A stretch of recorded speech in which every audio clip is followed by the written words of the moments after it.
The life in Egypt for the Palestinian from Gaza is mixed of relief and hardship. We are grateful for the safety and the opportunity we have, but the constant struggle to make ends meet, finding houses and dealing with the legal uncertainties make it tough is a constant source of anxiety. We are just trying to hold on hope to find a way to build better future despite this challenge.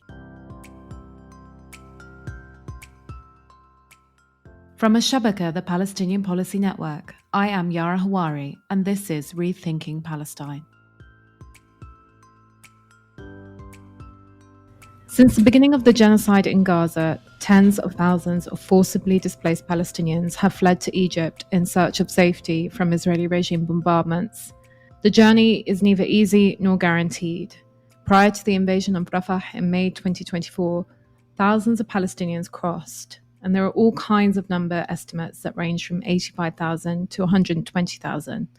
But it's worth noting that it's been difficult to ascertain precise numbers.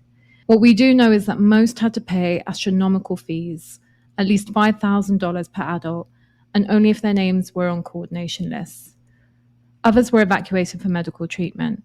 Now, the few that have made it across the Rafah border face uncertain and challenging circumstances in Egypt.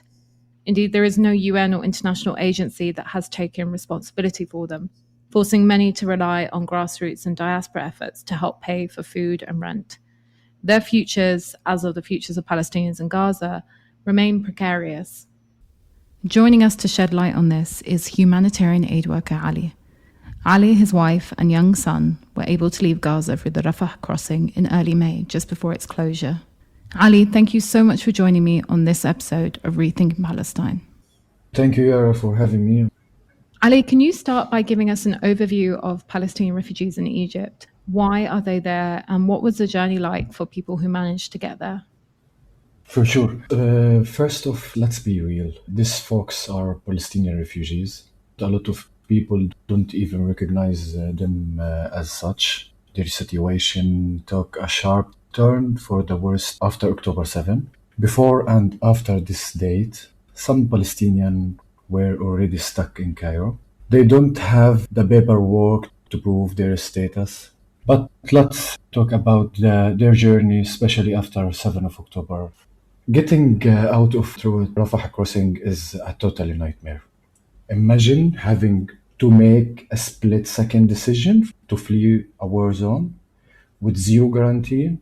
Leaving Gaza meaning say goodbye to everything you have known forever. From November to early December, those who managed to escape to Cairo had to catch up over, $12,000 per person, even for the kids. And here's the kicker: there is no guarantees. This money often went to coordinators who scammed family out of their money. Some people even paid extra, hoping it would speed up the things, only to end on a list connecting to Egyptian nationalities.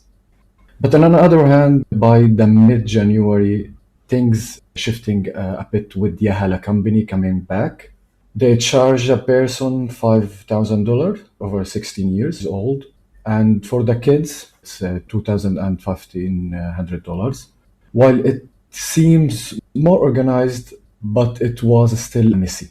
There's 1,000 registering daily, but only 300 to 315 names get deposited each day because of the Israel restrictions and security check. This journey is full of uncertainty and fear. Once you're registering, there is no turning back, and you wait like 20 to 13 days, holding your breath, hoping your name will get approval. Tragically, some people don't survive the war long enough to see their name coming up. Physically, the trip is brutal. Imagine having with almost nothing, crossing danger, bombarding areas at Rafah crossing. After you finally get to the Palestinian side, you are stuck waiting 4 to 8 hours on the Egyptian side under harsh conditions. You cannot move around or asking questions. And if you ask many times, you got shouted at, definitely. Some refugees had to walk over 10 kilometers from the northern Gaza to the crossing, exhausting and in need of rest.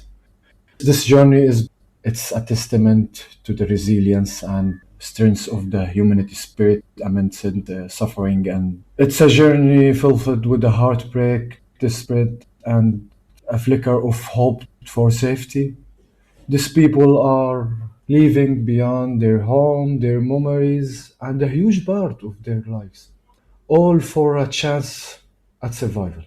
You know, all the Gazians right now in Egypt are genocide survival. Ali, thank you for painting that picture for us. As I mentioned earlier, the estimated numbers of Palestinians from Gaza and Egypt is really difficult to ascertain. Why is that? It's definitely a challenge to nail down the exact number. The estimate suggesting there are between 100,000 to 200,000 Palestinians from Gaza and Egypt. This estimate comes from the Ministry of Interior in Gaza, and it likely including mix of people, those who with Egyptian nationality, some who are sick or wounded, and the large group being those who come through Yahala company or other coordination. But now the big question, why we can't get a solid number? For both the Egyptian and Palestinian Authority, releasing an official number is a huge moral and political burden. If they revealed the true figures, it would expose just how much money Palestinians had to pay to escape the war zone. Essentially, it would highlight that the Rafah crossing turned into significant financial resource for the Egyptian authorities. Just think about it. Yahala company was reportedly making over $2 million daily just from these people trying to find safety. This financial exploitation is a major reason why everyone is trying to keep the number under wraps. Admitting to this number means acknowledging a painful truth that the pallet of these refugees has been turned into profit-making venture. Furthermore, people constantly moving, many have no proper documentation, and entire situation is fluid and unstable. However, with Rafah crossing now closed and the situation for the Palestinian in Egypt become more critical, I believe we will soon see this number coming out into the open. As the coordination worsen and international attention increasing, there will be more pressure to address the needs of these refugees probably. The real number will likely revealed as a part of efforts to find solution and to provide much needed assistance. But in summary, the difficulty setting exact number of the Palestinian refugee in Egypt due to the combining of political, moral, and logistical factors. But as the crisis continues, the true scale of the issue will become impossible to hide, and addressing it will become a priority. If you're enjoying this podcast, please visit our website, al-shabaka.org, where you will find more Palestinian policy analysis and where you can join our mailing list and donate to support our work. Thank you for explaining that to us. And I think we'll come on to sort of the upcoming efforts to support Palestinians from Gaza and Egypt. But I wanted to first ask you about something you mentioned earlier, and this is the statuses that Palestinians in Egypt have. As you mentioned, many of them begin on tourist visas, but there is no possibility to apply for residency or asylum or refugee status. So perhaps you can talk us through the different statuses that people have and what the possibilities are. Absolutely. And let me tell you, it's a really tough and suffocating the situation for us. We don't have any real residency status.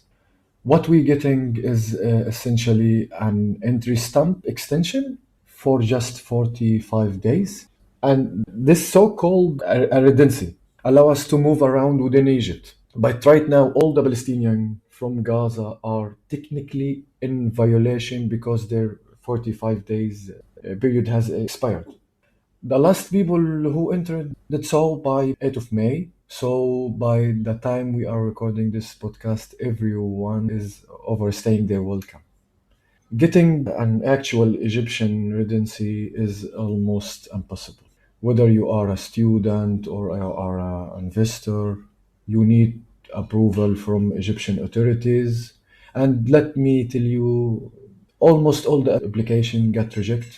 It's like you hitting a brick wall every single time. So we are stuck, really stuck. We don't have any right. We cannot open bank account. We cannot receive money through Western Union, and forget about applying travel anywhere because we don't have an actual residency in Egypt. This situation is an incredible, frustrating for all the Palestinian here. It feels like starting from the scratch, but that starting point never change. It's like being in the loop with no way out.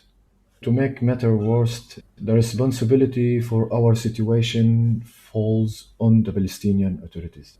Palestinian embassy in Cairo are practically useless. They just a post office. They don't help anything. Imagine the emotional toll this taking. Families are torn apart, people unable to plan their future, and there is a cloud of uncertainty hanging over us. We are living in a limbo with no right and no clear path further, and with no way out, no right, and no one is stepping up to fix the situation. It's like we are invisible with no real status and no hope of a change. The weight of this reality is crushing. It's really crushing. And it's hard to hold on the hope when the system seems designed to keep you down. Ali, you described it as being sort of stuck in a loop or being in this perpetual sort of limbo status. You know, you described the manifestations of that, being unable to open a bank account, being unable to get some kind of legal status, get a job. I'm wondering if you can expand upon that, sort of paint a picture of what life, day-to-day life is like for Palestinians from Gaza and Egypt at the moment. And if you can touch upon as well how you feel Palestinians are being treated by Egyptians. There are definitely some pros and some cons about to our situation here in Egypt. The positive side, you can start a project or find work, which is a relief. You can move around relatively freely without running into a trouble with the Egyptian authorities. Plus, there is no famine. Here is the food available, and that's something we deeply appreciated, especially since we are having known the fear of scarcity back home. However, the negatives are overwhelming. The biggest issue we face is the high cost of living. Very few people take into account that we are Palestinian survival from of the genocide. The housing problem is particularly severe. Monthly renting fees having skyrocket. Ali, is that especially for Palestinians from Gaza? Does the rent change once people know that you are from Gaza? The real estate market has gone to the roof, particularly because the influx of the refugees, just I told you, like us and the Sudanese who are also here in millions. Finding affordable accommodation is a daily struggle. The prices are just out of reach for many of us. There is a constant fear of not being able to source a place to live. This situation about the housing issues. The job market is tough too. While you can find work, it's often unstable and poorly paid, less than $100 per month, which make it even harder to afford basic. Then there is a social aspect. While many Egyptians are kind to our case, there are instances where we face discriminations. It's tough being seen as an outsider, especially when you are just trying to rebuild our life. The uncertainty of our legal status and to address stress. We are always worried about what may happen next. We are grateful for the safety, for the and the opportunity we have, but the constant struggle to make ends meet, finding houses and dealing with the legal uncertainties took heavy toll. And the uncertainty about the future is a constant source of the anxiety. The life in Egypt for the Palestinian from Gaza is mixed of relief and hardship. We are grateful for the peace, but the high cost of living, housing, challenging other social experience make it tough. We are just trying to hold on hope to find a way to build better future despite this challenge. And as you mentioned, you're all genocide survivors. Many of you have had to leave behind family and friends. And I think that almost certainly adds to your anxiety and stress as you're trying to rebuild a life for yourselves. Ali, I want to ask you now about the ongoing humanitarian efforts to support Palestinians in Egypt. We previously touched upon how there is no UN agency that has sort of taken the responsibility of care. Can you give us an outline of what is happening and who are the actors involved? Well, there is collecting effort and there is individual effort. There are some local institutions that help most of the Palestinian, for example, a food basket, rent payment, or even cash assistance. And most of them are toward local institution or civil groups, some of which are Egyptian and some are non-Arabs. But they have a crisis as far as I know. They cannot have this continuing because the funding has begun to weaken more and more as the war continues. And most of the funding goes now to the project and to program inside Gaza. And not all the Palestinian in Egypt taking this assistance. I think who got in Egypt from November to mid of February, their names as a beneficiaries in local institution in Egyptian. But after that, there is no Palestinian get any assistance because the list is going up and up, and the funding is not stable enough and is not going enough for the groups or the local institution. Why was there that temporal cutoff between people who received assistance and then people who arrived after February? Not a decision actually. It's like there is a lot of families in here. They cannot afford all the families, so they take the wounded who are crossing Rafah. This is the top priority for them, and the second who come earlier. But for me, for who come from March to this day, they ask about help, some assistance, but they most of the answer from the local institutions, all the list is full. So we will put you on the waiting list. And most of the funding is a crowdfunding. There is no stability of it. Ali, amidst this really difficult and challenging situation, do you have any hopes for the immediate, medium, and long term future? Yara, in this moment, I often find myself scrolling albums on my phone. Every picture brings back memories of a time that now feels like a dream, a distant dream. Even I managed to leave Gaza. I'm constantly hunting by a survival guilt, knowing that my family and my friends are still there, living devastations. The immediate future, my deepest hope is for this genocide, this war to end. The violence need to stop. People need a chance to breathe, to live without concept of fear of bombing. I want to see immediate ceasefire and a humanitarian aid reach to this who need at the most. It's not just about survival. It's about giving people a silver of hope, a reason to hold on. In medium term, I hope some stability and rebuild. We need infrastructure, homes, school, and hospital to be rebuilt. It's about creating an environment where the people can start to rebuild their homes. their lives, where the children can go back to school and families can live without consent of a threatening of displacement. I also hope for a strong international support to ensure that we are not forgotten.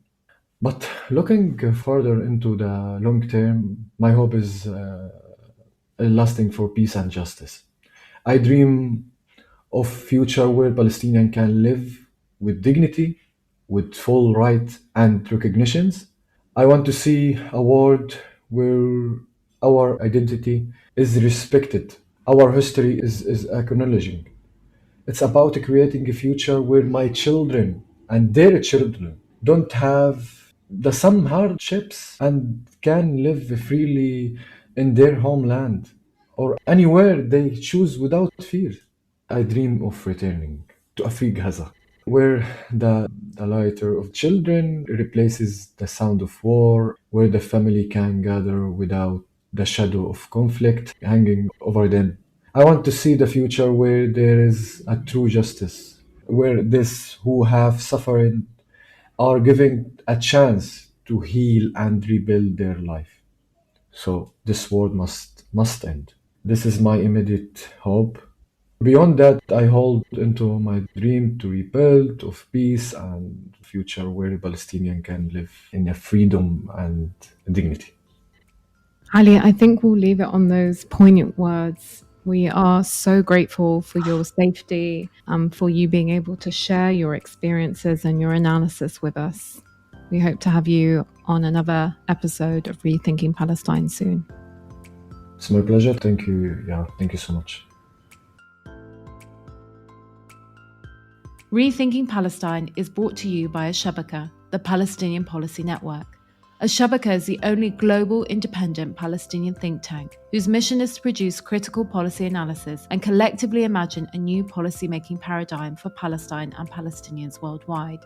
For more information or to donate to support our work, visit al-shabaka.org. And importantly, don't forget to subscribe to Rethinking Palestine wherever you listen to podcasts.